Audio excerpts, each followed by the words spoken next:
ہم کریں گے ہر مظلوم کی حمایت۔ السلام علیکم ناظرین، میں ہوں حورین فاطمہ اور آپ دیکھ رہے ہیں حمایتی news HD channel.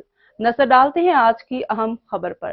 Pakistan cricket team کے سابق ڈائریکٹر کرکٹ محمد حفیظ کا کہنا ہے کہ جارح مزاج اعظم کے ساتھ بطور ڈائریکٹر کرکٹ ان کا تجربہ مایوس کن رہا۔ محمد حفیظ نے کہا کہ انہوں نے ماضی میں اعظم خان کی فٹنس کے حوالے سے بورڈ اور ان کے ذاتی ٹرینر کو کام کرنے پر آمادہ کیا، لیکن وہ اعظم خان میں کوئی بدلاؤ نہ لا سکے۔